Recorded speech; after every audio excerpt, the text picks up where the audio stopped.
The broadcast is now starting. All attendees are in listen-only mode. All right, welcome everybody to the Wyoming Women's Business Center's 2019 webinar series. Today's presentation is What is Search Engine Optimization, also known as SEO. My name is Christine Langley and I'm a business counselor with the Wyoming Women's Business Center, and I'll be your moderator today. So you'll notice the GoToWebinar control panel on the right side of your screen. I want to call attention to the two panels listed, Questions panel and then also Chat. If you have any questions or comments, I'd like you to use these panels to communicate with us during the presentation. This webinar is being recorded and it's going to be available on our YouTube channel. So you can just go to youtube.com and type in Wyoming Women's Business Center. Make sure you subscribe and you can check out some other past webinars as well. You can also visit us at our website at wyomingwomen.org or look for us on Facebook or Instagram. So immediately following this presentation, a survey is going to launch, and I'd ask that you complete the survey because it provides us, as well as our funding partners, with really good, valuable information. We read every survey. All participants are muted right now to minimize background noise. And so once again, if you have any questions or comments during the presentation, you can just type them in the chat box or the questions panel, and we'll make sure that we address those. So this is our agenda today, guys. I'm going to give you a little bit of information just about the Wyoming Women's Business Center and you and the services that we provide. Then we'll jump right into our topic of SEO, and we'll finish up with some time for Q&A. So the Wyoming Women's Business Center is actually a nonprofit organization, and we assist individuals who want to start or expand small businesses specifically in the state of Wyoming. And we do this through three distinct programs. So the first is business training and counseling, which is always free. The second is access to capital. And we give you access to money in two different ways. One is through our microloan program, and the other is through our individual development accounts programs, which is like a matched savings account program. And then lastly, we have a professional artist development center. So those are our three programs. But today's webinar series is actually brought to you specifically by the microloan program. So I just want to call attention really quick to this program. This program allows you to access funds for those people that are unable to get loans through traditional means. And so there are some prerequisites and requirements, one of which is you have to be a resident of Wyoming. Your business has to be located and registered within the state of Wyoming. But if you'd like more information on the microloan program, you can contact our microlending director. His name is Waldo Smith, and his contact information is below.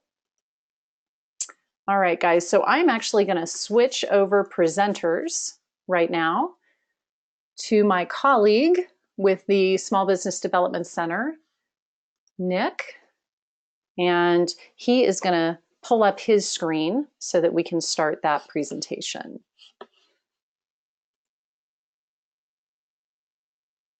Okay. And so Nick, welcome. Nick is a market researcher with the Market Research Center, which is part of the Wyoming Small Business Development Center. And he's our speaker today. So welcome, Nick. Thanks so much for joining us. And I'll let you take it from here. All right. Thank you so much, Christine. And thanks to the Wyoming Women's Business Center for hosting this. So my name is Nick. I am a market researcher with the Wyoming Small Business Development Center. And when I'm not helping small businesses collect data for their business to understand their market, customers, or industry, I also specialize in search engine optimization, and I look at their websites. And so today we're going to be talking about SEO. And so what we'll cover today is first off, in order to understand SEO, we have to understand how search engines work and how they've evolved over the years. And then we're going to talk about what exactly is search engine optimization. And then we're going to look at ranking factors. These are what search engines look for when evaluating a website. We're also going to touch a little bit about what also people look at when they evaluate websites. Then we're going to talk about the basics of a website, what a search engine sees and what a person sees. And then we're going to talk about some quick SEO fixes you can do immediately to help boost your online ranking. So let's talk about how search engines work. So we have to understand what the purpose of search engines are. It's to organize information on the internet and make it available to users. Very simple, right? And how they do that is through this process of crawling, indexing, and ranking. So what search engines do is they have little programs called crawler bots or spiders. You may have heard them referred to as that. And what they do is they crawl a website and they scrape all the content and also some of the HTML code data, scrape that, collect it, and then follow links further deep inside the website. And eventually they'll have all of the information that's on a website and then move on to another site.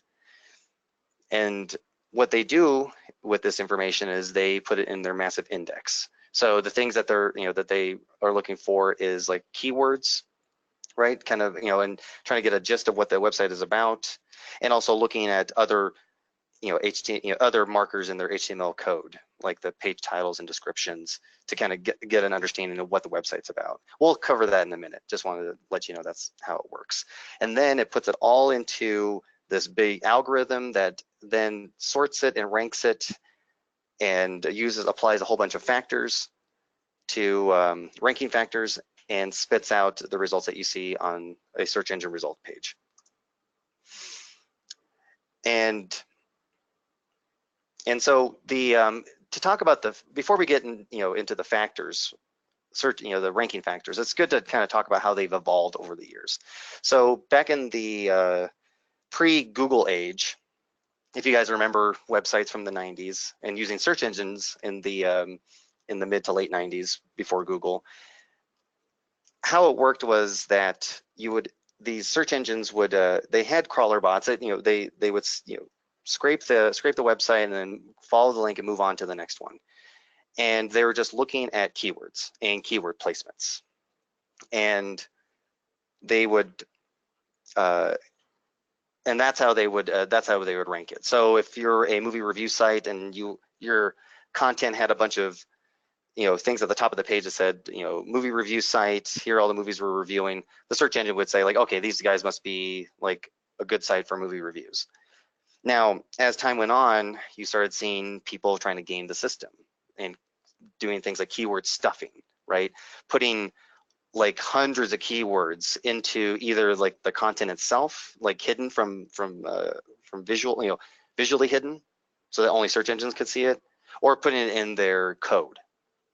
And this became, this got to be too much. You started seeing this really, negatively affecting the search engines. Then Google came along, and their big innovation was, well, instead of looking at keywords, we can still look at keywords. Maybe we can look at other factors like links.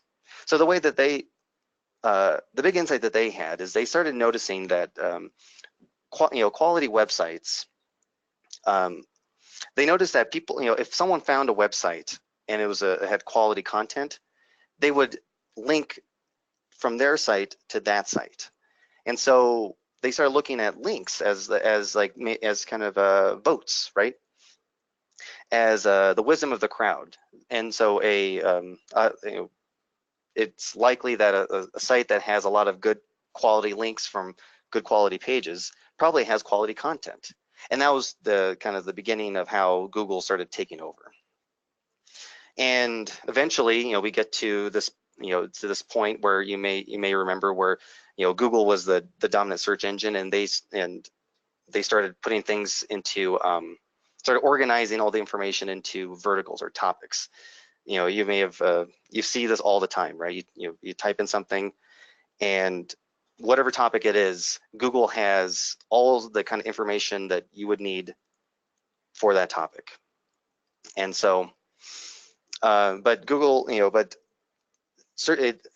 evolution didn't stop there.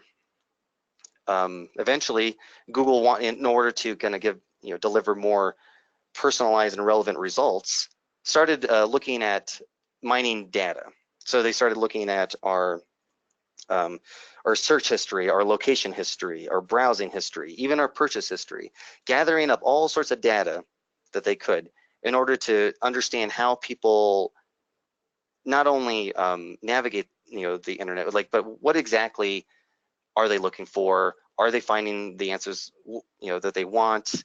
And kind of just understanding the whole, like, I guess for lack of a better word, the customer journey through search. And to do that, they mined a whole bunch of data.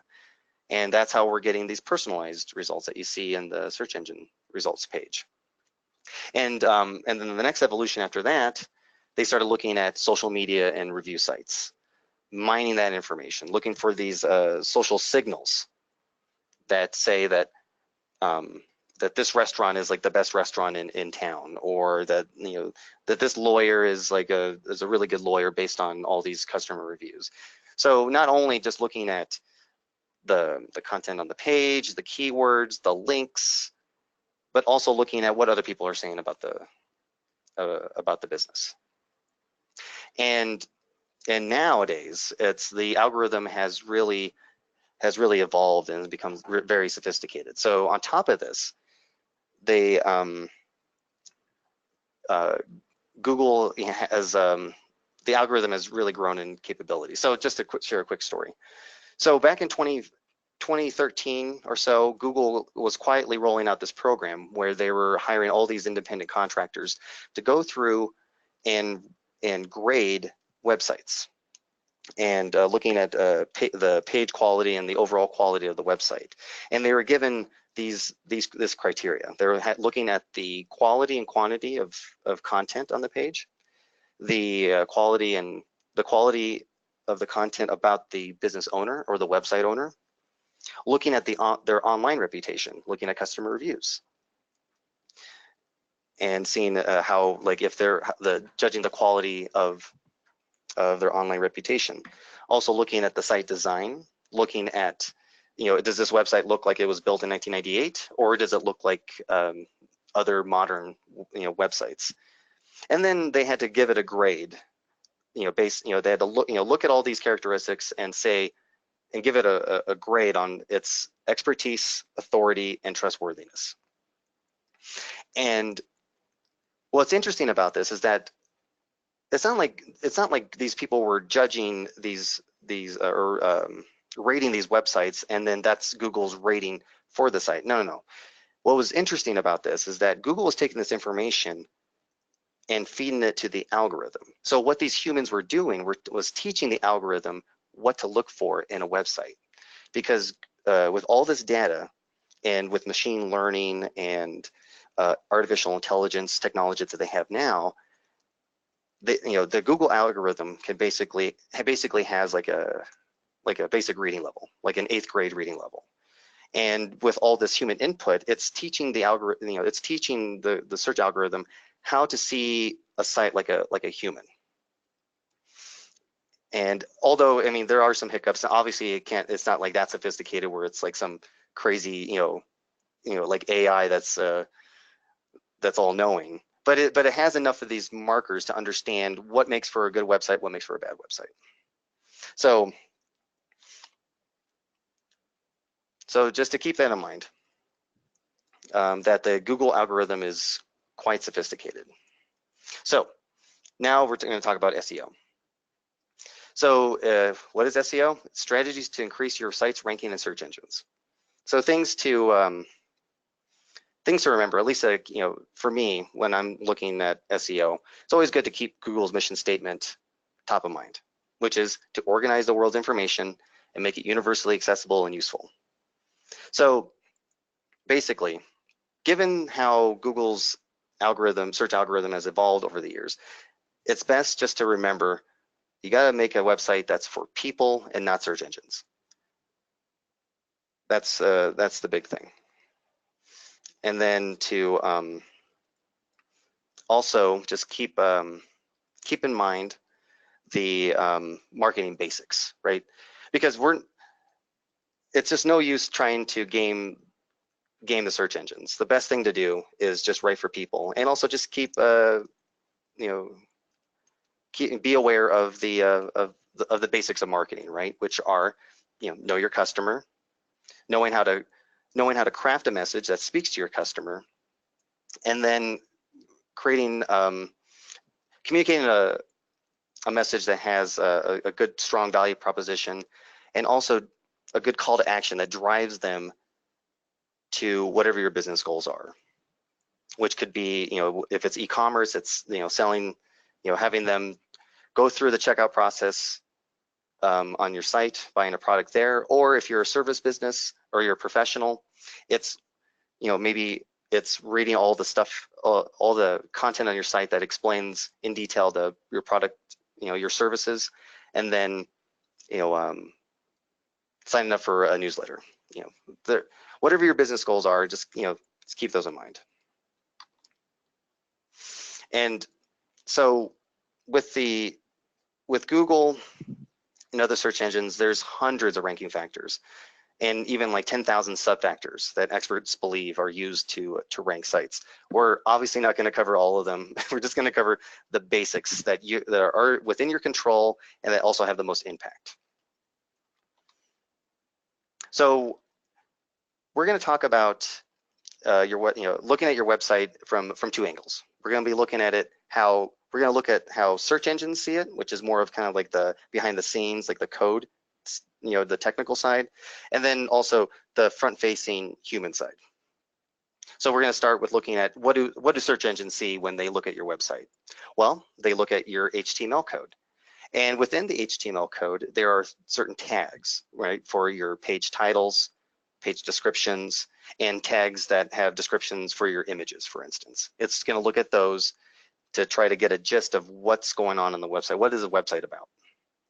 It's also going to look at the site's code, right? The JavaScript, CSS. These are the things that make your navigation look cool, or just make your site look like it wasn't built in 1998. You know what I'm saying? Just these modern design elements. It's going to look at that code to see if it's interrupting the user experience, if it's dragging down the website, those type of things.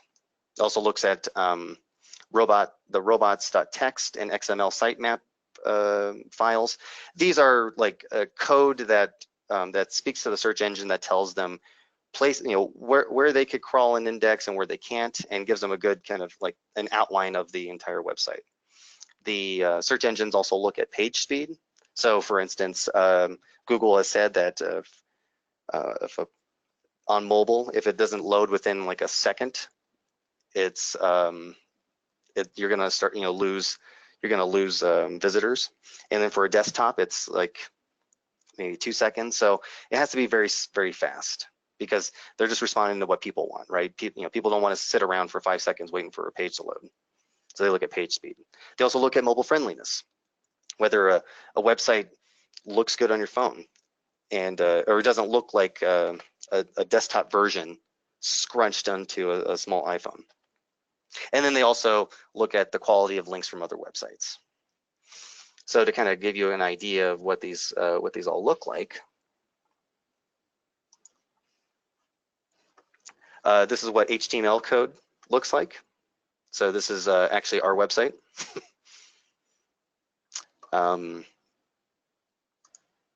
This is what a robot's text file looks like. It tells search engines what to where they shouldn't go. This is what a sitemap looks like. And these are like the alt tags for images.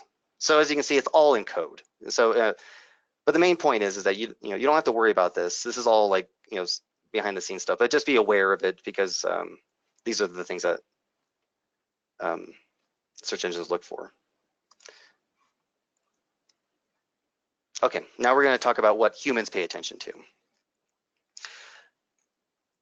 What they pay attention to is the content. Is it high quality or not? Is there enough of this high quality content that will give them a good idea of what your business is about? They also want to know who's behind the business, right? Is there an about page? Is there a good description about the business owner, their expertise, their bio and background? What makes them the subject matter expert, or like the best person for the job? They're also going to look at site reputation, because you're gonna, you can't help but want to, but look for, customer reviews. Are these people, who they say they are? What's the quality of their work judged from other people? People are going to look at that. is the site easy to get around? Now, a good rule of thumb is it shouldn't take you more than, for a small to medium-sized website, it shouldn't take you more than 3 clicks to get anywhere around the site. So if it takes them longer than that, that's going to negatively affect the user experience. And based on all these things, do they walk away with the understanding that, or with the feeling that you're the expert in your field, that you have authority in your industry, and that you're trustworthy? And also, what do you want them to do on your site is another thing. Going back to business goals.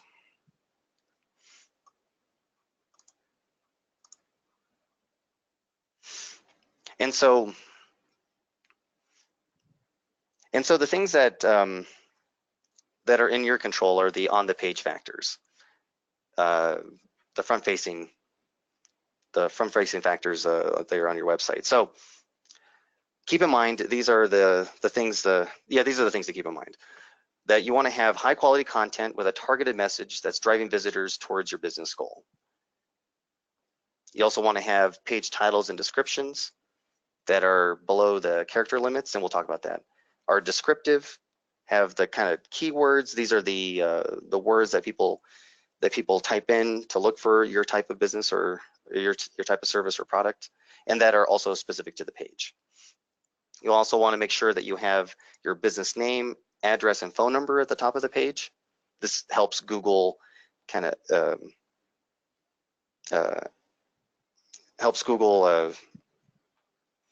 basically differentiate between you and another business, right? So if you're like Carl's Barbecue in Lusk, Wyoming, having your business name, address, and phone number at the top will distinguish you from maybe the Carl's Barbecue that's in Custer, South Dakota, right? Those type of things. Having a clear navigation bar with not too many options.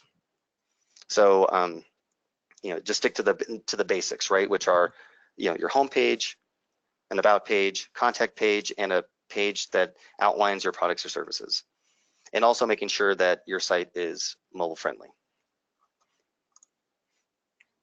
So here we can talk about what it really looks like. So the title, the page title. So in a search engine result page, this is like a little screenshot I took. Here's the title, and then here's the page description. So this is the stuff that's behind the scenes that you could edit in your website editor, but this is what Google, this is the HTML stuff that Google scrapes and puts it into their and uses that for their ranking. So when it comes to title for page titles, they need to be less than 60 characters long, have descriptive keywords, and are basic and specific to the page, right? And as you can see here, they're using very good. These are very well written page titles because they have it's very quick, like 13 ways you can make digital marketing work for you. That's a good hook that catches your attention and makes you want to read more. The page descriptions are have to be less than 160 characters because that's the space that Google allows for their little snippet here. And they too also have to have descriptive, be descriptive, contain some good keywords that align with how how users search for your product or services, but also contain like a call to action, something that drives them to the site. And then when it comes to your actual page, you want to make sure that it has readable content and that it's easy to navigate. So what that looks like here is, so Neil Patel, he had the Digital Marketing Made Simple, a step-by-step guide. And what I like about his content is that it's long, but it's still readable and really is like the definitive answer to your question, right? So you have a question about digital marketing, well, he's got the answer.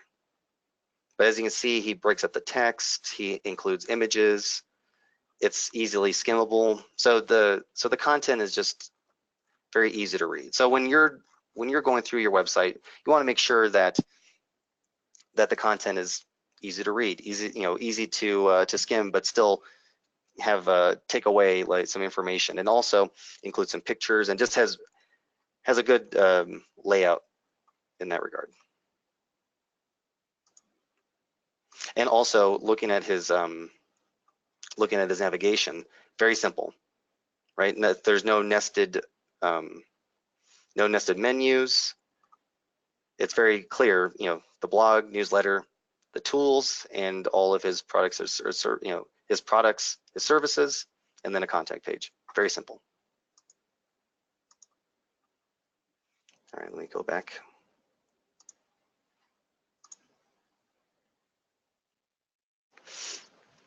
So we were just looking at the on the page factors. Now let's take a look at the off the page factors. These are the things that outside of your website that Google pays attention to. These are customer reviews, also social media profiles that link to your site, business listings. These are things like your Google My Business, your Facebook page, or even your listing on the Chamber website.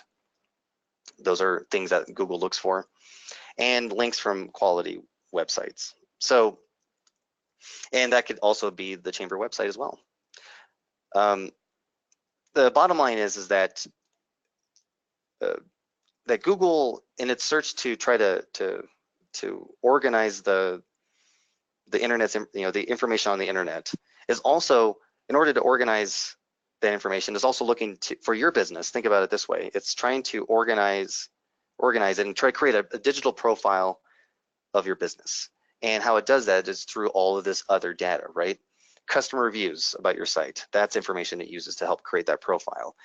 Social media profiles that list not only your location, but also have customer reviews and, and also text data that explain your business. Also looks at these business listings to try to differentiate between you and your competitors, or you and a similar sounding business. And also looking at links from from Chamber websites, or if you've been in the news a lot, links from media mentions.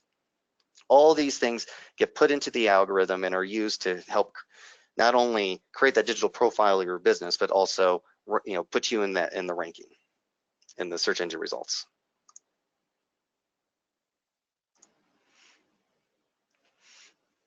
So now we can talk about some SEO fixes you can do immediately. So one quick thing is just double check your on-page content. And when you're doing this, put yourself in the shoes of your customer and think about, as a customer, is this website delivering what I want, right? Like, am I either finding the product or services, product that I want, or is it explaining the services that I need for this particular problem? So going through in the customer's shoes, going through the customer journey and seeing how it looks from the other side. Another good way to go about it is asking a friend or colleague to take a look at your website and give you some honest feedback, and have them see, like, does this answer your question, or can you find the product that you're looking, that you want in the website? Also going through the technical stuff, just the page titles and descriptions, making sure that they follow those best practices, making sure that your page titles are less than 60 characters, your descriptions are no more than 160 characters, and that they're descriptive and unique to the page. And also, and a bit of incorporating a little bit of marketing, making sure that they're catching their eye and driving them to the website.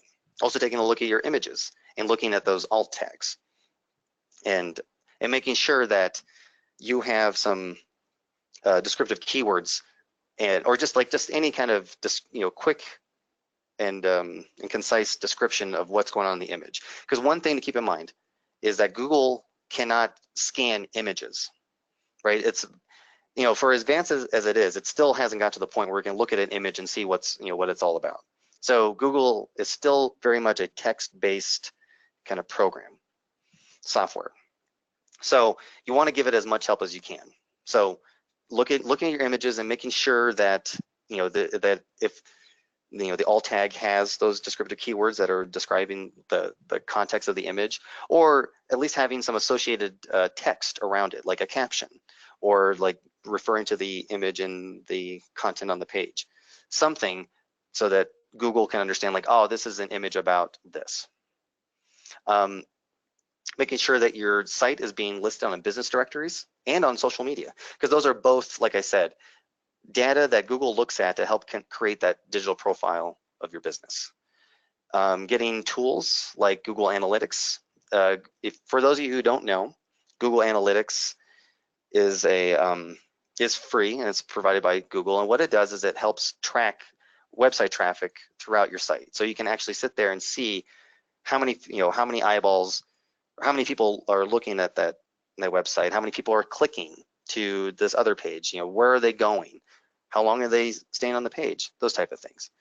And so it's important to have that available so that you can see how your site's performing in real time and over the course of, over a certain time period. And also set up goals. And this is where Google Analytics can be helpful, because you can actually set up these goals, right? So if you're an e-commerce site and you're doing a seasonal promotion for a certain product, you can set up a goal within Google Analytics to say, like, okay, I want people to buy this product. So let's track to see from start to finish, from getting to the homepage or wherever they land on the website, to finding the product, putting it in the cart, and then checking out and purchasing it. That conversion, seeing what the conversion rate is. You can actually track that in Google Analytics. So setting that up as a goal. Or if you're a professional who offers professional services, you're not obviously selling, engineering services like through an e-commerce site. What you're doing is, your goal is developing qualified leads, right? People that are going to be really interested in your services, that they're going to give you a call, or that you can reach out to, who are primed to be a customer. And maybe that could be as simple as just gathering up their name and email address through like an email or a newsletter sign up.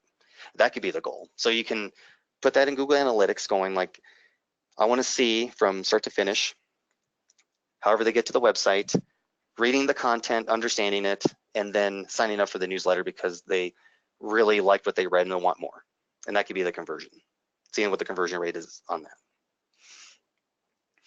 And so those are some quick fixes you can do, and kind of show you how you can just do a quick little run through to kind of show you how this would look like.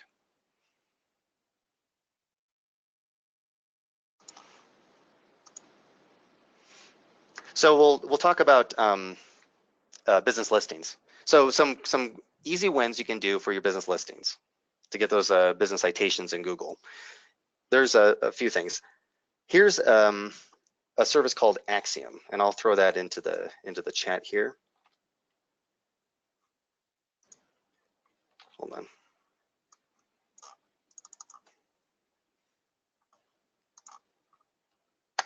There's that. So Axiom, hold on, sorry. So Axiom is a data aggregation company, and what they do is they gather up all this data across the internet about businesses. And if you've ever used like Super Pages or the Yellow Pages or any of these things looking up a business, odds are like, there's like an 80 to 90% chance that data comes from these guys. And so to get yourself a good head start, you can just register your business with these guys for free. So you can just set up you can claim a business listing, that exists, or just create a new one right here through Axiom. So that's a quick win. Another quick win is Google My Business. And I'll put that in the chat as well. So even though Google says that they don't use Google business listings as a ranking factor, I mean, what pops up when you look for a local business? It's a Google My Business page. And what's great about the Google My Business page is that it's free.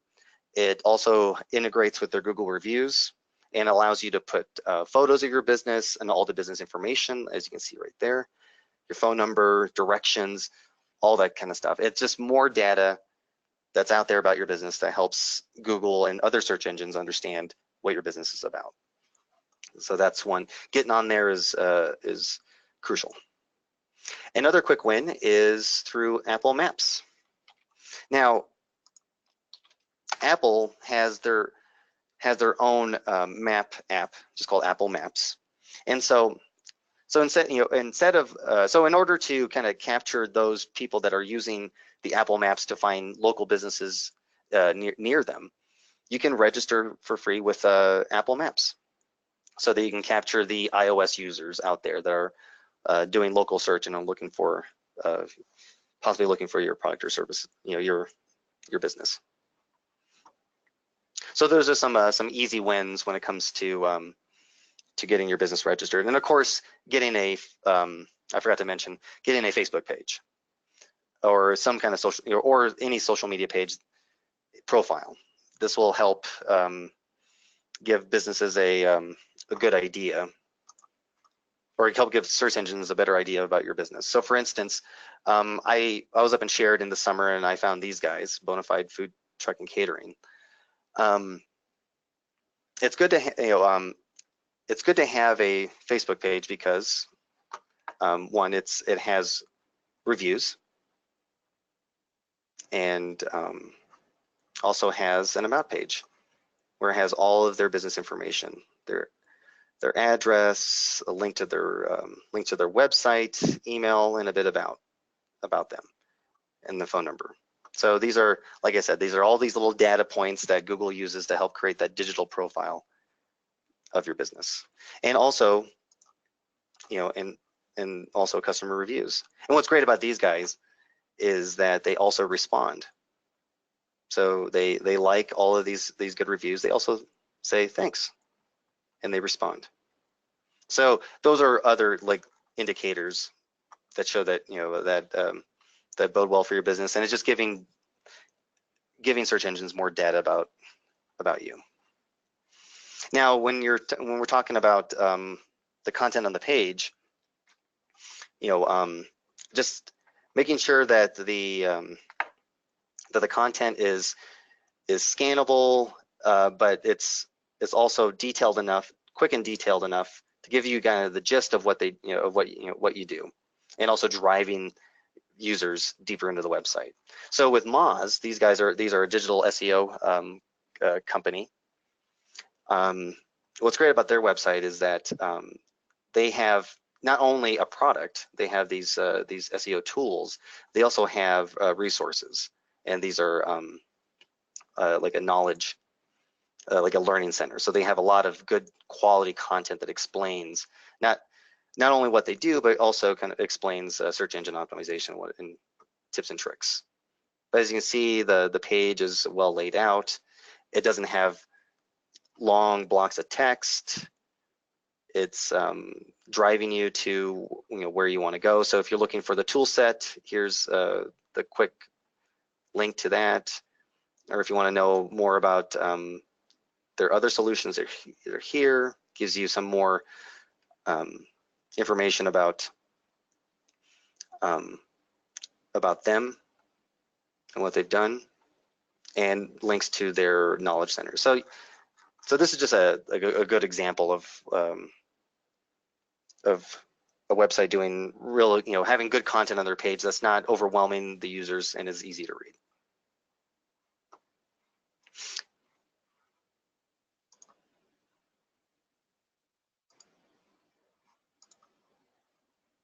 And so the takeaway here is that when you're as you're going through and redoing your website or building your website, just keep in mind that you're writing for people, not search engines. And just remember your marketing basics, that you need to know your customer, know how to speak to them, craft a message that really targets them, that speaks to them, and that will also drive them to what your business goals are. And just keeping it people's focused is the best route. And then just applying some of these best practices that we went over and making sure that that you're covering all your bases that way, it's just going to set you up for success.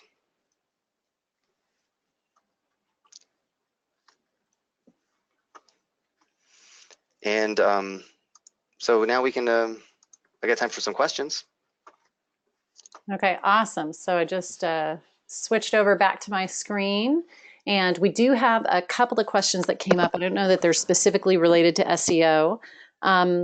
Nick, do you know anything about the ADA requirements for all websites today? What the regulations are, maybe why sites are being taken to court over the ADA regulations? Oh, right. Yes. I believe it's 508C compliant. I used to know. It's been a while. But yes, I've been seeing that in the news. And there are companies that that can that offer this service of like looking at your website and making sure it's ADA compliant. There's also those are paid services. There are also free little checkers that you can go use, or you can put in your website and it'll give you a grade on whether you're ADA compliant. But I guess like the bottom line is that you got to make sure that like the big thing is like making sure that you have I guess it's more like the technical side, right? Making sure that you have all of the your page titles and descriptions and your images, that they have these tags that are descriptive and really explain what's on the site. Because for those who are visually impaired, they use a screen reader, and the screen reader looks at, just like a search engine does, looks at the code. So making sure that the content is detailed, that you have your title tags, your description tags, your image tags are descriptive, and that's a good start. Also, for those who are somewhat visually impaired, making sure that they can see the text on the page, and just more of like from a user standpoint. So going back to what we talked about, going through your website in the shoes of the customer, making sure that the text is clear, and that if someone who had just think about from the standpoint of someone who has a mild visual impairment, would they be able to see this text, right? I mean, some of the things I ran across is like the text is way too small, right? Okay. Maybe just boosting the text size, or the text color is a gray and it's against a black background, those kind of things. Right. Well, maybe we can do a little bit of research, just to find out if there actually are ADA, regulations that people are supposed to be, complying with at this point, or if it's still sort of locked up in the court system, to dictate. But I'm sure that these web hosting companies, if you're using a template type website like Weebly or Wix.com, I'm confident that those sites are on top of those issues. So likely they have the background code already built in, versus if you were doing your own WordPress site, you might need to know some of that information. So we can certainly look into that. Thanks for that question, Robin. Another question is around SSL certificates. And she's saying, so if an SSL is free, then why would someone pay for it? Oh, yeah. And so I have just some generic information, and then maybe you can add to it, Nick. Yes. Free SSL certificates only come with a domain validation option, which is called a DV, D as in dog, V as in validation. And they're used for providing just a basic level of authentication for your website. And so usually people will use the free ones for platforms like small websites or blogs. So what they're missing as a free SSL certificate is they don't have a provision for organization validation, which is OV, or extended validation, an EV certificate. So that's what it's missing. So primarily it comes down to the level of validation in verifying a website owner's business details before issuing a certificate. And so a paid one is going to have a higher level of scrutiny. And then also the validity period is longer for a paid certificate versus a free one. So a free one is going to be issued for anywhere between 30 and 90 days, where a paid one could be 1 to 2 years. So that's my kind of generic about SSLs. And then the follow-up question was, will having an SSL certificate increase SEO? Or will the ones provided by one's hosting company be enough? Yes, Google has stated that it will be looking at SSL certificates as a ranking factor. It's not like a huge ranking factor, but still one of them. In terms of weighting, obviously we don't know, but they do use that, and yes, that is one of the factors. Yeah, so a paid one is obviously going to be a higher authority. Okay, another question. How does a digital business claim its Google business listing if it's a digital service business only with no physical address? Yes, because we run into that issue with our clients as well, because the Google My Business needs a physical address, right? And if you don't really have a physical brick and mortar business, it makes it tough.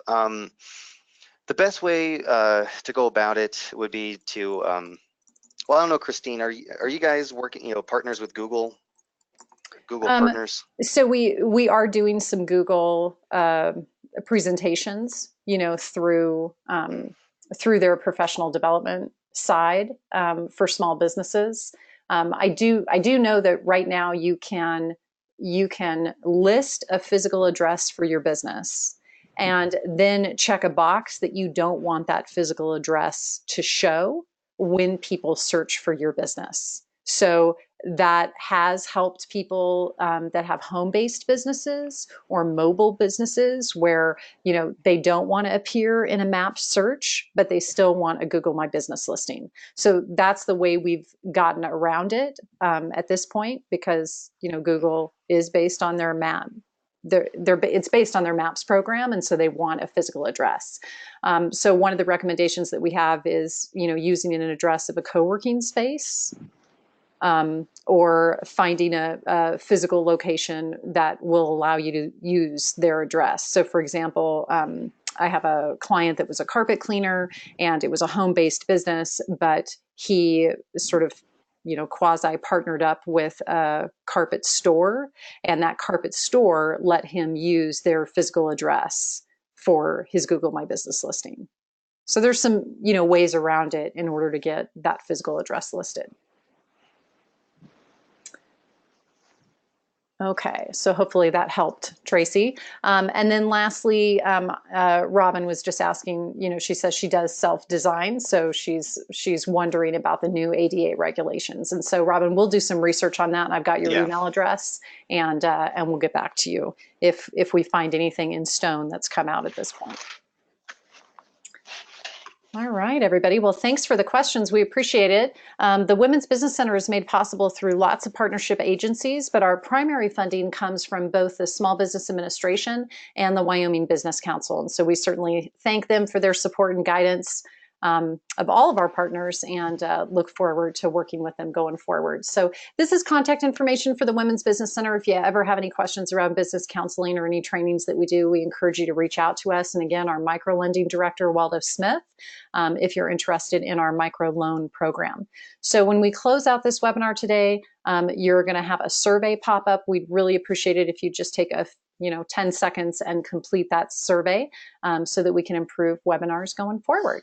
So thanks again, Nick, and we'll talk to everybody soon. Bye-bye. All right, thanks, guys.